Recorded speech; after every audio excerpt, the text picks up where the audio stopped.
second issue that we called you here for. That is the issue of ensuring the security and integrity of our passports. Ladies and gentlemen, in recent months, the South African passport has been in the news for all the wrong reasons. Firstly, on the 24th of March 2022, in our Krugerstop office, the nation saw us apprehending a Pakistani national and arresting him with some South African citizens and also corrupt Home Affairs officials. All these people were working together to defraud the South African passport. And secondly, immediately after the arrest of this Pakistani national, the story of Lebogang from Bangladesh made headlines all over the media, including on social media. This angered a lot of South Africans, while some turned it into jokes. What people don't realize are the serious consequences and hardships that the country suffers when the passports are defrauded in this manner. The main hardship being that the integrity of the South African passport will be put into question, causing many hardships for South African travelers. Many of you might remember an airline somewhere in Europe which was even giving people a test in Afrikaans to test if they are South Africans because they were no longer trusting our passport. Of course, they apologized. It was a very wrong thing to do, but they were doing it because of these problems of the integrity of our passport. Now, it is for this reason that the Department of Home Affairs has to do something, because this state of affairs cannot be allowed to continue unabated. Today, we are announcing the first of 3 steps to be taken by the department to secure the integrity of our passport and make it foolproof for fraudulent acquisition. The other 2 steps will be announced in due course, but let me be accurate. One of the steps is an internal process. We won't be able to announce it because otherwise we'll be tipping, there will be fraudsters. So that one will be what we do in the office during application to make that we don't produce the Lebogangs of Bangladesh of this world. The other step is a technology one, which when it's ready, we'll definitely announce it. So today we are announcing the first important step.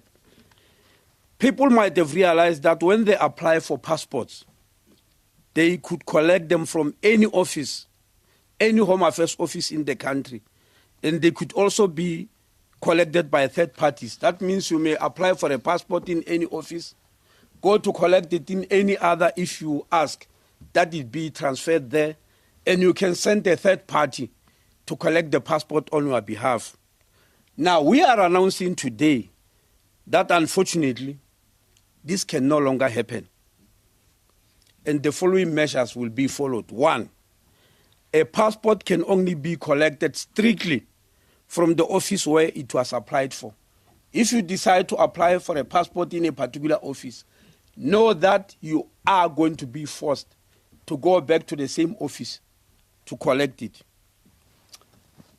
Number 2, only the person who applied for the passport can come and collect it by activating it through a fingerprint. The passport will be printed, inactivated, and you will have to put your own fingerprint there in order to collect it. And when you put your fingerprint, they will have to compare your photo and your face, which they are looking at, and the fingerprint. They must match in the National Population Register. Remember, we have got your photo in the National Population Register if we give you a passport, because the National Population Register carries the details of South Africans. So we have got your photo there and your fingerprint. So when you come to collect this passport, the fingerprint and the photo and the face that is in front of this counter that the official would be looking at, they must all match. And then you can activate your passport. And by the way, this is not completely new. It is the method that is being used to collect smart ID cards. But we had just exempted passport collection from this method for two reasons. Reason number one being many travelers found themselves in a hurry to travel, and so we did not want to inconvenience them. The second reason, many of the travelers, especially in the business world and other big institutions, may not always have time to come to our offices, and so they send third parties to collect passports for them. Unfortunately, this privilege is now being taken away. Number three, for minor children, their parents or guardians who help them to apply for the passport will be the only ones allowed to come and collect it and activate it using their own fingerprints.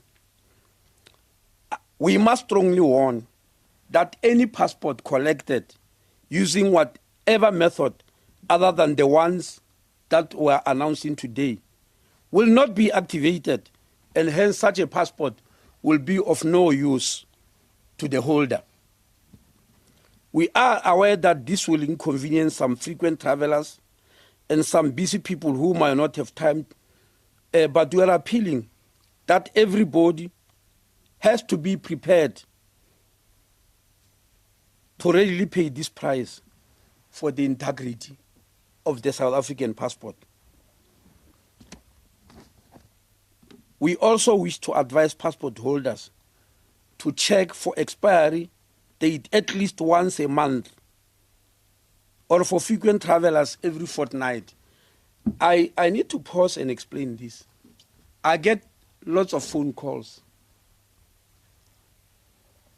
Lots of phone calls from many important people in the country who will tell you that, Minister, I have to attend the funeral in Botswana at 4 o'clock this afternoon. And their phoning is 8 o'clock in the morning.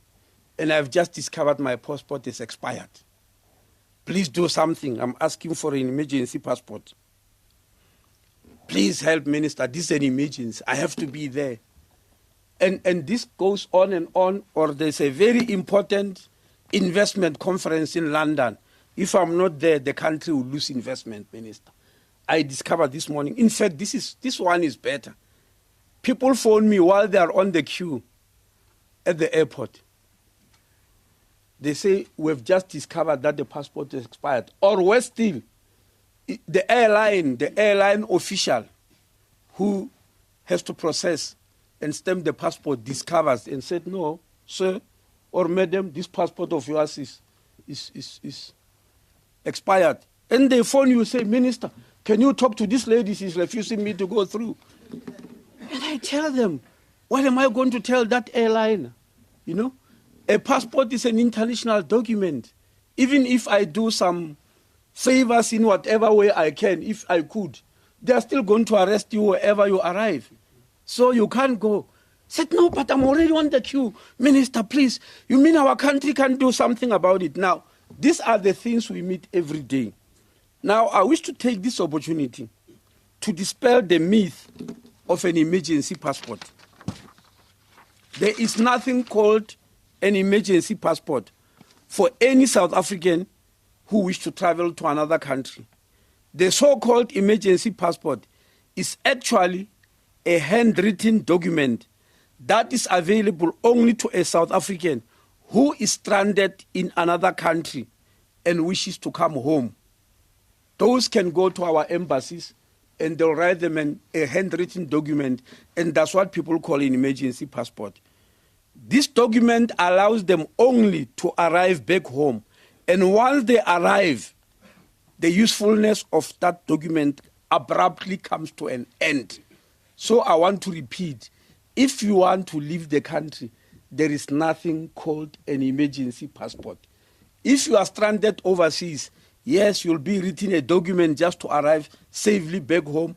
Once you arrive, that document no longer has any use to yourself or any other person. Now, so for any South African wishing to go to other countries, they have to apply for a passport using regular processes. We are, however, able to produce a passport in 5 to 13 days under certain circumstances. Let me repeat this. We can produce a passport in a period of 5 and 13 days, and I must emphasize that 90% of our passport were able to meet this standard, and we are very proud of it. And under certain circumstances, we may produce a passport within 24 hours. But I must warn that this is very rare. And if we have to do it, you are going to have to pay an arm and a leg for it to happen. Because certain processes must be stopped, and we pay attention to your passport only. If you really feel like your pocket is big enough, you want department to produce a passport within 24 hours, we won't promise, but if we happen to do it, you are going to pay an arm and a leg. You may also be aware that the department has rolled out the branch appointment booking system. The departments invite people wanting to apply for passport to use this option. This is to avoid long queues. You book it online and they tell you what time to come. And when you come at that time, you'll be served. The 115,000 people who have used this method since June when it was introduced can attest to the fact that, yes, they don't have to wait. So for passport holders who are very busy, please make this appointment to collect your passport. There will be no exception of sending a third party to collect it for you. But we also advise that people requiring passports can also use the partnership we have with the banks to apply and collect this travel document. Let me now move to the last issue, which is the shortest of them all. That is the reinstatement of transit visa for ordinary passport holders from Bangladesh and Pakistan. Today, I wish to announce that we have decided to withdraw the transit visa exemption, and we are reinstating transit visa requirements for Bangladeshi and Pakistani ordinary passport holders. And this started from the 1st of August 2022. This means that travelers using ordinary passport issued by Bangladesh and Pakistani authorities are required to apply for a visa when transiting through South Africa to other countries. The decision was informed by recent incidents wherein passengers from the two countries were caught attempting to enter South Africa illegally by sneaking in through fire hydrant passages at the airport while on the way to the transit launch to continue their trip to other countries. Maybe I need to explain. When you transit other countries to other countries through our airports, mostly they use OR Tambo International Airport, no transit visa was required because you are not coming to South Africa.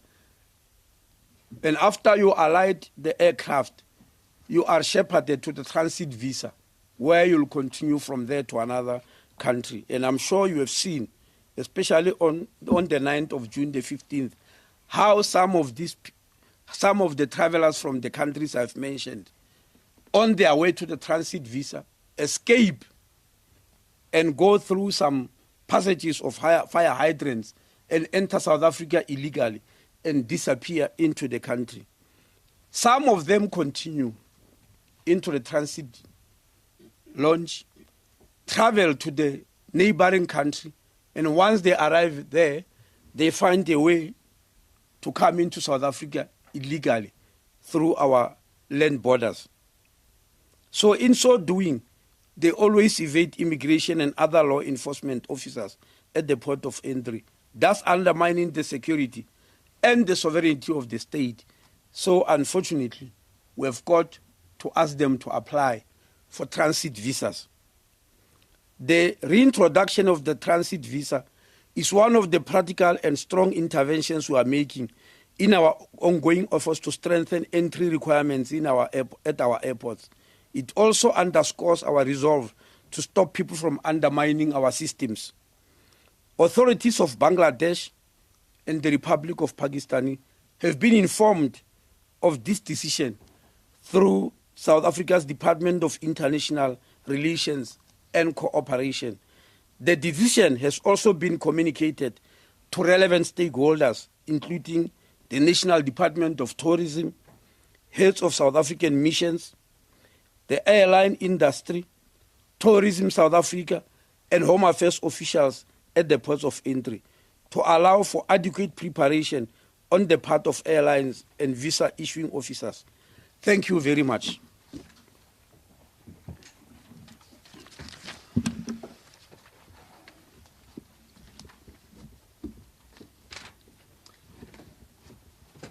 Thank you very much, Minister, Dr. Aaron Motsoaledi. There are three issues that were highlighted, outlined today. The digitization of over 350 million records and the employment of over 10,000 young people. It's a good story to tell in a country like ours where unemployment is so high. The passport security and reinstatement of transit visas. We would, in a normal world, appreciate if our questions would be confined to those three, because these are very critical announcements. But we're living in a world that is not real. It's got expectations and other things. But if we could really try and confine our questions here. If we have other questions, we will arrange another session outside of this. But we're not going to stop you. But we will appreciate if we could just try and even the related question be related to this. We will take your questions now, but the DG has directed that I also acknowledge on his behalf Esther Twane from the Department of Employment and Labour, our partner here, from the Presidency, Professor Adendorf in absentia, very instrumental in the project of digitization of paper records. I'm so excited about this program. And then the Acting Director, Deputy Director General, Immigration Services, Mr. Yusuf Simons, seated over there. We acknowledge you, sir. So let's take the questions now, colleagues, and let's try and make them brief so that we can allow the leadership to take them down.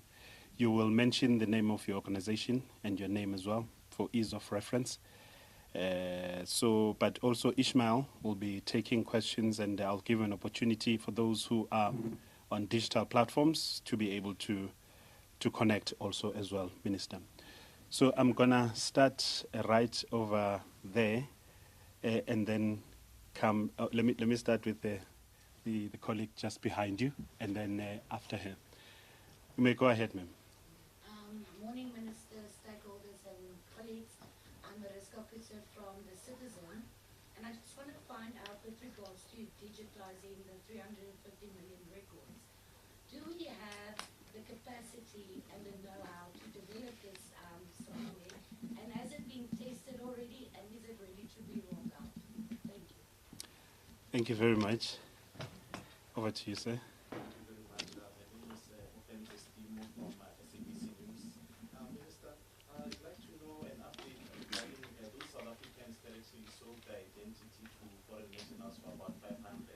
What happens to their status in the country? Are they to afford them an opportunity to get other identity documents, or how do you resolve that? And also related to the ZIM exemption permit, an update on the litigation, because remember there were some challenges to the cancellation of this particular permit. Thanks. Thank you very much, Fence.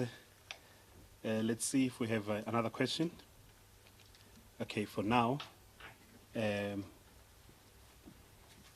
Okay, we'll come back to. Okay, thank you. Minister, those two questions from the Citizen and the SABC.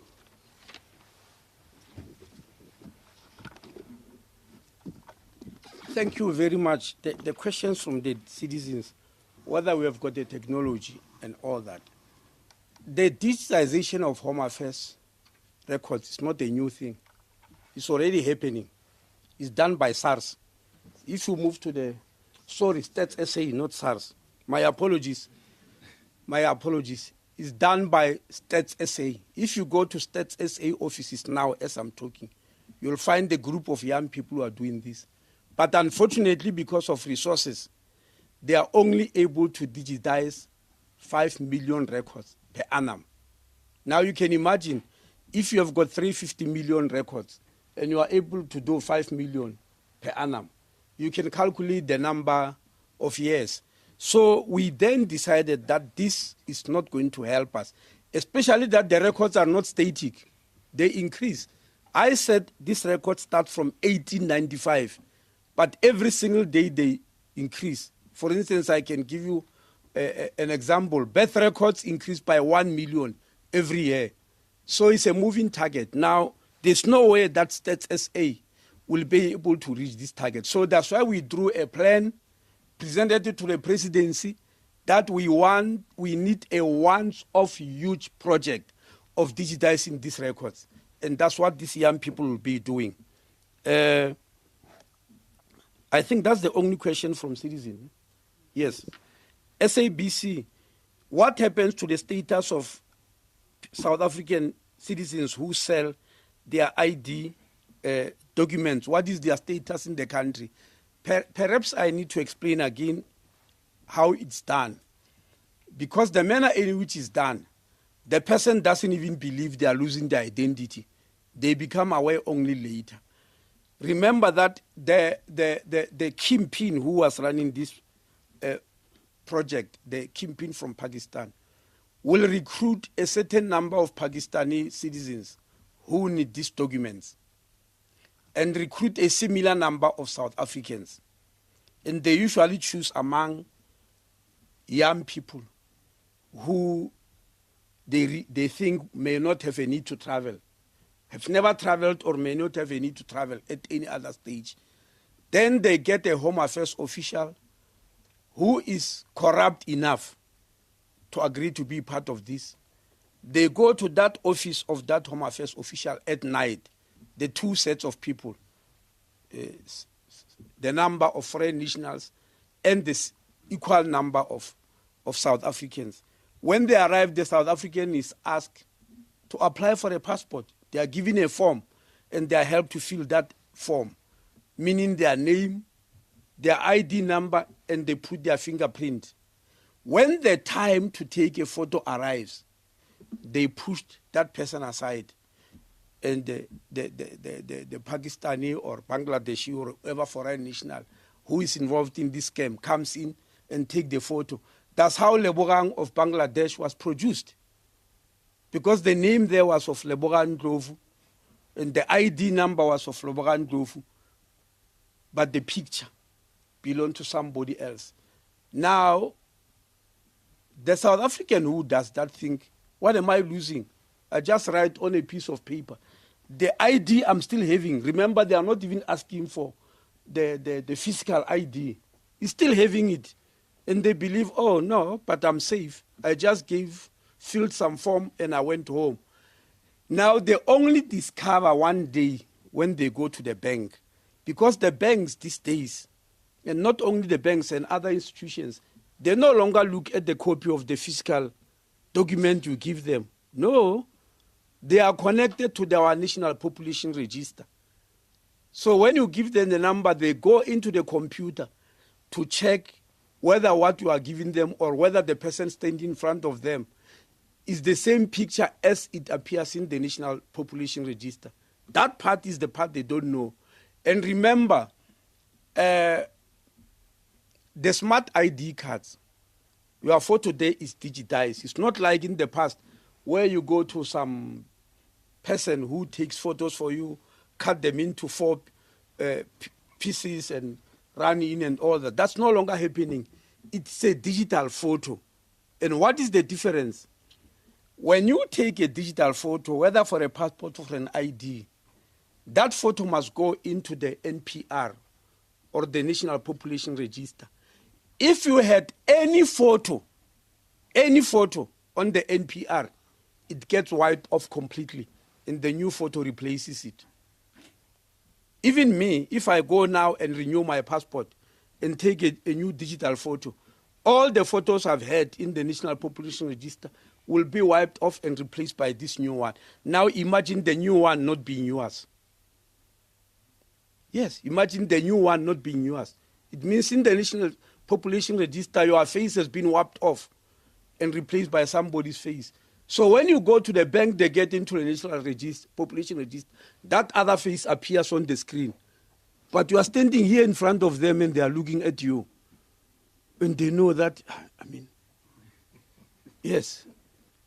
And then they believe Home Affairs made a mistake. Then they tell you, go and tell Home Affairs to rectify this mistake. Of course, many of them then start realizing what they've done to themselves. But it's too late.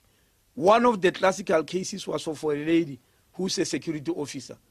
Security officers in the country are required to register with SIRA, the Private Security Industry Regulatory Authority. You can't legally practice as a security officer if you are not registered as such.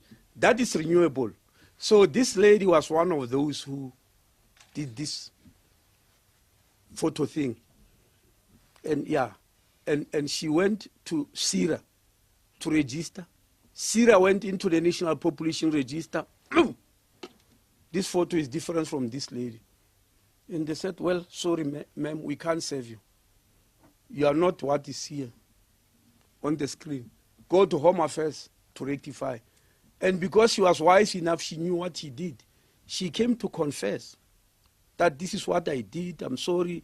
I never thought it will go up to this. Please forgive me because I'm going to lose my job. Of course, she was going to lose her job. For 500 rand, remember. Because they pay them only 500 rand to give these details. So now, at the moment, they are on trial. But we can't disown them, they are South Africans.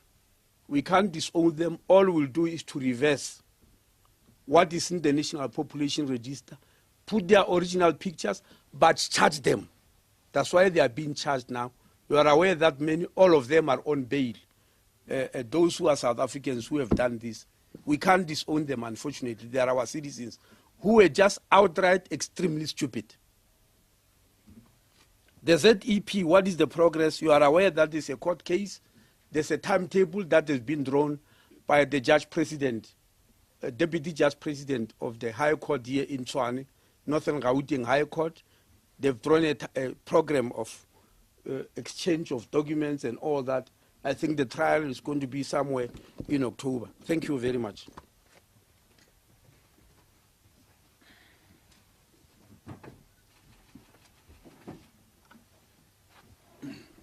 Thank you very much, Minister. Let's take another round of questions.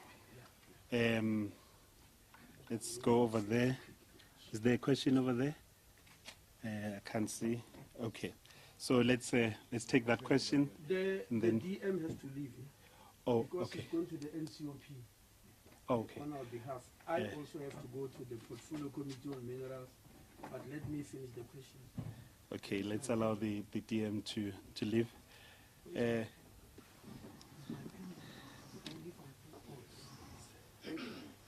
I'll take you over there, and then as a corner, we'll come to you. Oh, and then SABC. In that order, 1, 2, 3. And then we'll go to digital media, Ishmael, after the 3. Thank you. Hi. I've got 2 questions. The first, can we please just get an indication of the budget for the digitalization process? How much are we looking at? How much are we looking at spending? And then secondly, with regards to the ZEP, I know that there have been backlog issues with regards to labor that have to be granted to Zimbabwean nationals by labor. Can we please get an indication of how we're looking? Last time, about a month ago, I'd heard of a 3,000 backlog, about 3,000 labor applications. And are we making provision for Zimbabweans that have been blocked by this waiting for the waivers from Labour. I've been made aware of Zimbabwean nationals that are struggling now because their documents that they've had to apply for are expiring, that they've applied for last year already, because there's delays on our side in terms of waivers. So can we just get an update on that? Thank you. Thank you very much, Zikona. Zikona Chana from Newsroom Africa. Minister, you've announced that this will run over a 3-year period. Excuse me, sorry, there was a disturbance. Can we start from the beginning? Who's speaking?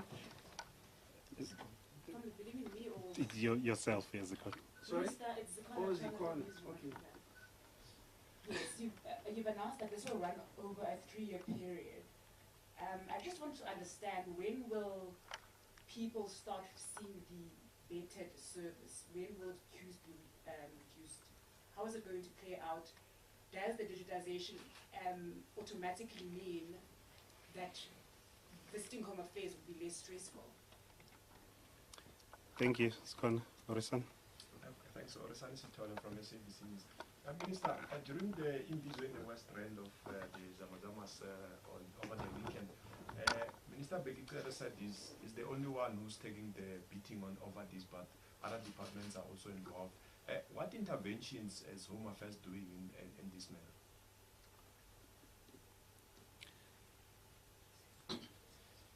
SABC, Orisan Sitole. Thank you. Let's go digital. Ishmael, if you can just give us 1 or 2 questions, please. Thank you, Chairperson.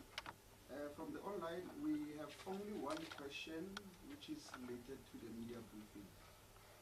It's from Linda Enso, Business Day. Minister, what will the program cost over 3 years? Has this been budgeted for? That's all, Chair. Thank you. Thank you very much.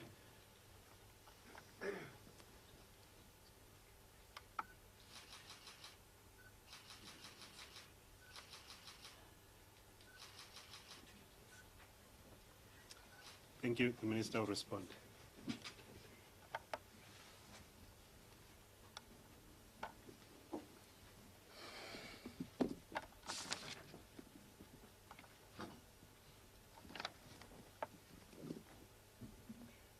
Yeah, the budget for digitization, it looks like a popular thing. I don't know why people will believe will be brave enough to stand here in front of you and announce a project that has not been budgeted for. This project was announced by the President on the 10th of February during the State of the Nation address. By that time, we have already drawn a business plan and submitted it to the Presidency and Treasury. We've already done that. By the time he announced it, it means the Minister of Finance had already agreed. But after the announcement, the Minister of Finance said, do not take this project any further until you find a letter written by the Minister of Finance to tell you how much money we are giving you. We received that letter last week. We received that letter last week stating that between now and the end of the financial year, they are giving us 500 million rand. So we do have that letter. That's why we are calling you here. We couldn't be careless, I mean, just to call you and say we are starting a project. And I've already told you, the first adverts for Recruit 2000 are coming out tomorrow. How do we issue adverts if we don't have money? That will be grossly illegal. So we have got that money. But the total budget over a 3-year period will be 2.4 billion rand to do this job. Yes, but the first 500 million will end at the end of the financial year. That's why we did this calculation of phases. 2,000 now, then we'll take another later in October, and the others in January to spend this sum of 500 million. And I must state that, is it 80 or 90% of the money that goes for the salaries? Yes, for the stipend. Yes. Yes, 90% of this money is going towards paying the stipend. The other 10% is to buy equipment and logistics, etc. So it's a very big project to relieve unemployment, at least for the next 3 years. The issue of ZEP backlog, now look, we are going to court on this issue. Rather, we are being taken to court. And I don't like sitting here and talking about something that is still in court. What I can tell you is that we have put together a team that is led by the former DG in the presidency, Dr. Lubisi. We put him together with a team of lawyers from the private sector who will sit every day to process these documents to make sure that we don't develop any backlog or we are not late. So that work is going on. I've addressed the team about 3 weeks ago. I spent an hour addressing them about what to do. They are very knowledgeable people. I've got confidence in them that they'll do this work. But unfortunately, I won't tell you beyond that because some of these issues may appear in court. Zikhona, the issue of people starting to see the difference, yeah, it's a very big question. State SA has been on this project. Is it 5 years now? For this 5 million, nobody was seeing a difference, obviously because of the small number. But that's because of the budget that Home Affairs was having. It's not because State SA was unable to. We could only get enough money for them to digitize 5 million records.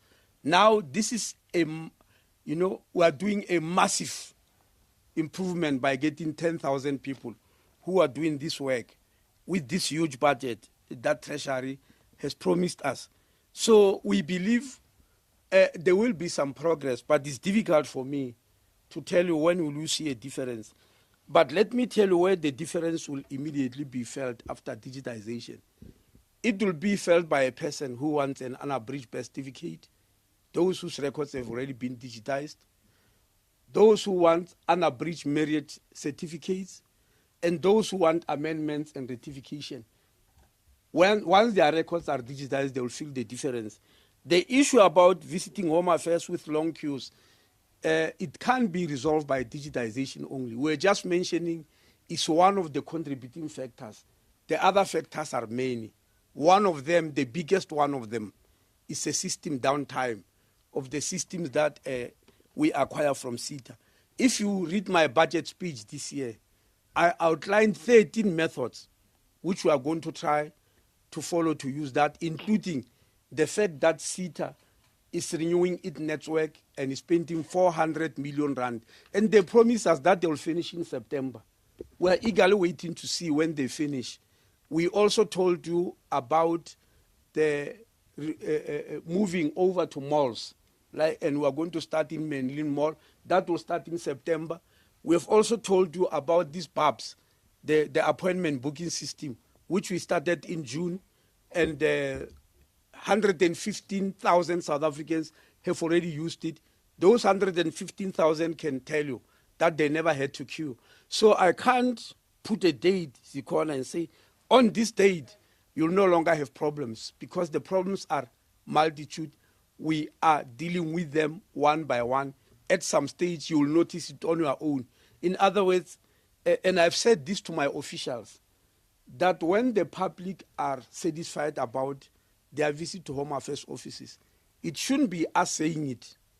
We will hear from the public themselves that, yes, the situation is improved. I'm not going to stand here and say, oh, hurrah, visiting Home Affairs is a very nice experience now. It's members of the public, it's the people who are using the services who will notice that and tell us. And this is not going to be an event, it will be gradual. Like the digitizing record, the 350 million will never be digitized in one day, as we said. It's going to take 3 years. And during that 3 years, there will be gradual improvement of whatever services people are getting. The issue of interventions in Krugerstop, unfortunately, I'm rushing there. I've got the presentation here to make to the portfolio committee. I can't make that presentation now about our intervention. It's quite long. They're expecting me to make it at 11:30. So please bear with me, but we are definitely intervening. Part of the reason why they found that the arrested people are illegal immigrants is because Home Affairs has to confirm it. Yes, There's nobody who was going to say these are illegal immigrants. If Home Affairs officials didn't, we were there the very following day after the incidents has happened. But you are aware that this year, we went to the Portfolio Committee on Home Affairs on the 1st of April and announced our APP, our annual performance plan. In that APP, we announced that the number of operations that Home Affairs immigration officers will conduct will be doubled from 250 to 500 per annum. That is the work of searching for people, especially in some companies where, because part of this problem is companies that illegally employ illegal people who have got no documentation whatsoever in order to exploit them. And we've already done a few arrests and done a few programs. So I'm going to outline there in Krugerstop in about 30 minutes time, if I will be able to arrive in that time, to present exactly what our intervention is. Thank you very much.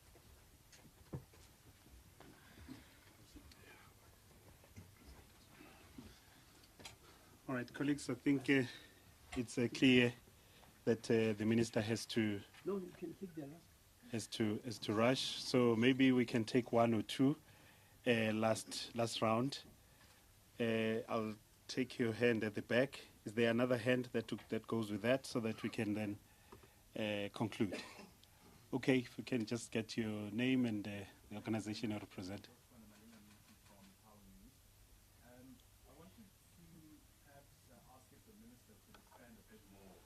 On how this process will essentially, what role it will play in the issue of the falsification of ID and passports. I may have missed it, but if you could just maybe sum that particular point.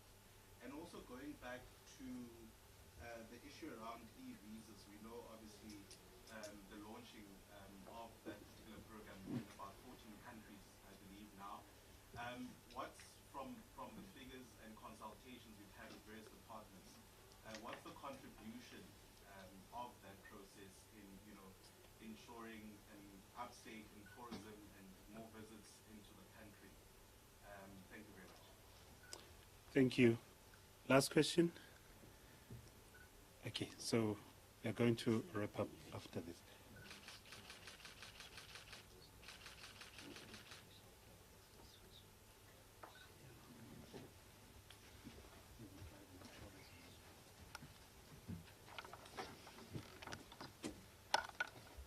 Yeah, let me start with the last question of e-visa. Remember that we started piloting this, or rather, the starting of the piloting of this coincided with COVID, with the beginning of COVID. And so it was delayed. International travel has just opened. So we can't really be able to give you the exact figures or whether there's any change because of the e-visa, because of the short space within which international travel, I'm sure you are aware, is taking up very slow, with some airlines having collapsed completely and not moving, etc. It is still something that we are watching.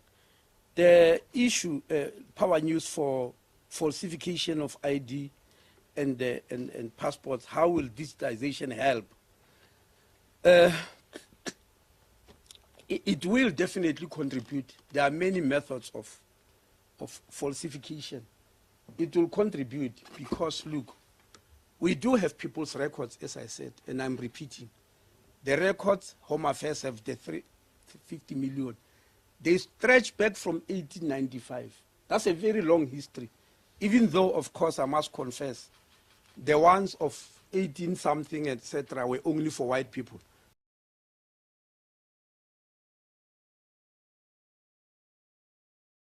This is for white people, unfortunately. Blacks came in quite late. But anyway, we are all there now.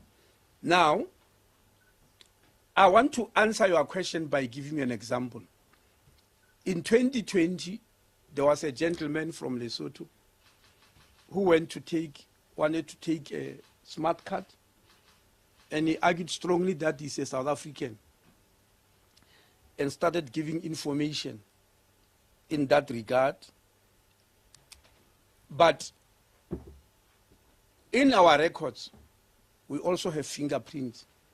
The Department of Home Affairs officials took it upon themselves to go and search in the records. And they found that the gentleman arrived in South Africa in 1980 to work in the mines. He came via Teba. And the fingerprint in those records in 1980 and the fingerprint now were matching, showing that he came in to work in the mines. And so he should have rather applied for naturalization if he wanted to, or permanent residency, not to turn himself into South African. That was fraud, and it was immediately discovered. Now, it took a long time because they had to go and check the records manually. Now, we are saying because there's digitization, it will be on the fingerprints. Secondly, for people who have committed a crime somewhere and they believe changing a few letters of their surname or a few numbers in their date of birth, it will make them escape. Because you'll be able to get this on your fingerprints, you'll be able to detect such things. But also, after digitization, we want to link electronically with other departments like police, justice. At the moment, we are not linked, so we are busy with another project. But I must also remind you, it's not one method you use when you are fighting this issue of falsification,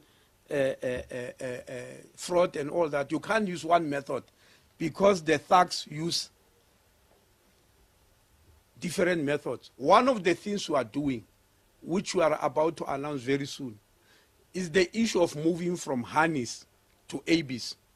At the moment, all of you who have got IDs and passport, we have stored your biometrics on a system called HANIS, Home Affairs National Information System. That's where your biometrics are. And there are only two biometrics there. It's your fingerprint and your photo. Now, in this era of technology, I mean, to cheat on a photo and a fingerprint is very easy for some of these rascals who plan every day. So we say, no, this is an old system. Let's move to a new one, which is called ABIS, Automated Biometric Information System. ABIS has got 5 biometrics for one person, not 2. So in addition to the fingerprint and the photo, we're adding the iris, not Irish, eh? Iris is the thing, yeah, the dot in your eye. The iris recognition technique. Your iris is like your fingerprint, is yours and yours only. When you look into your eye, we know this eye belongs to Aaron Motsoaledi, not to Tommy Makode, or not to Bongi Gwala. That's the iris recognition. The AB system also have got a facial recognition, which means the Leborang of this world will stop existing. It can recognize your face, that this face belongs to so-and-so, and this fingerprint also belongs to so-and-so, and they must be meshed together. But we are also going to put a palm print as an additional measure, or a heel print for newborn babies. Police quite often get frustrated when they go to a crime scene to take fingerprints. They find fingerprints of young children who don't have IDs. The thugs use them, send young children to pick up because they know that we don't have their database on the ID. So one of the things we are doing, which act is already far advanced, it has already gone through cabinet, DG.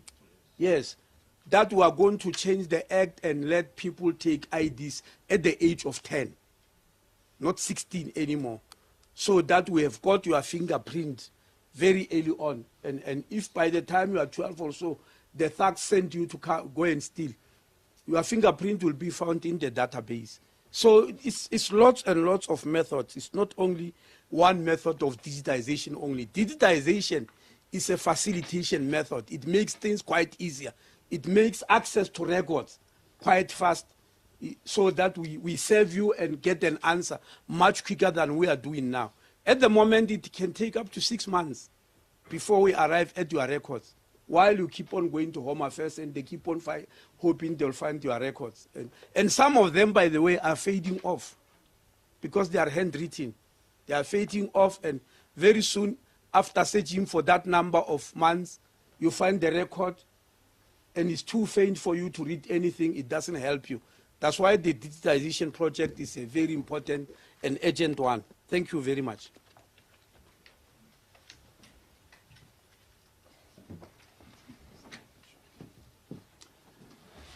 Thank you very much, colleagues. Thanks for coming through. Much appreciated. The press briefing adjourns.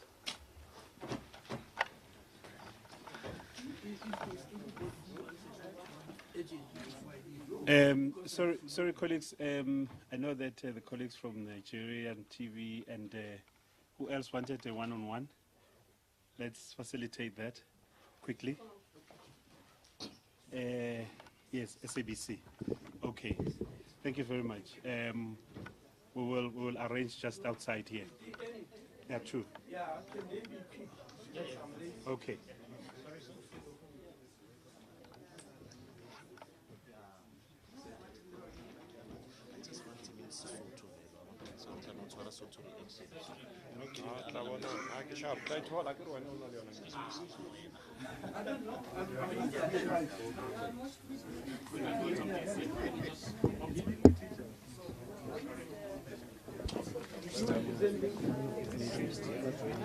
Are you